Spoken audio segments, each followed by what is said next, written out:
അടുത്തത് നമുക്ക് gear box സിസ്റ്റത്തിൻ്റെ സ്പെയർ നോക്കാം.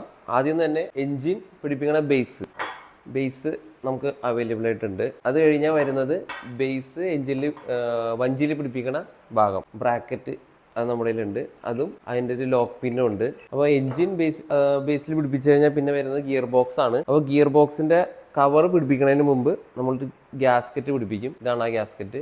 ഇത് നമുക്ക് അവൈലബിൾ ആണ്. അത് കഴിഞ്ഞാൽ നമ്മൾ ഈ ബാക്ക് കവർ പിടിപ്പിക്കുക. അത് കഴിഞ്ഞാൽ പിന്നെ വരുന്നത് ഈ സ്പേസർ ആണ്. ഈ സ്പേസർ നമുക്ക് 2 ടൈപ്പ് ഉണ്ട്. 16mm ഉണ്ട്, 19mm ഉണ്ട്. അതായത് GX80യുടെയും GX160 രണ്ടും നമുക്ക് അവൈലബിൾ ആണ്. അത് കഴിഞ്ഞാൽ വരുന്നത് ഗിയർ വീലാണ്, ചെറുത്. ഇത് നമുക്കും 16mm ഉണ്ട്, 19mm ഉണ്ട്. അതായത് ഈ ഷാഫ്റ്റ് സൈസ് ആണ് കേട്ടോ ഞാൻ ഈ പറഞ്ഞത്. 16mm 19mm രണ്ടും എഞ്ചിനും 2 ടൈപ്പാണ്. ഈ ഗിയർ വീൽ നമുക്ക് അവൈലബിൾ ആണ്. അത് കഴിഞ്ഞാൽ പിന്നെ ഈ ഗിയർ വീല് ലോക്ക് ചെയ്യണ സ്പേസർ ഉണ്ട്. അതായത് ഈ സ്പേസർ ഇതിൻ്റെ എന്ന് വെച്ചാൽ ഇവിടെ ഒരു ഗ്രാബ് സ്ക്രൂ ലോക്ക് ചെയ്യാം. അത് 16mm 19mm ഉണ്ട്. അത് കഴിഞ്ഞാൽ പിന്നെ വരുന്നത് വലിയ ഗിയർ വീല്. ആ ചെറിയ ഗിയർ വീല് മെഷ് ചെയ്യണ വലിയ ഗിയർ വീല്. ഇതിൻ്റെ ടീത്ത് അതിൻ്റെ നേരെ ഡബിൾ ആയിരിക്കും.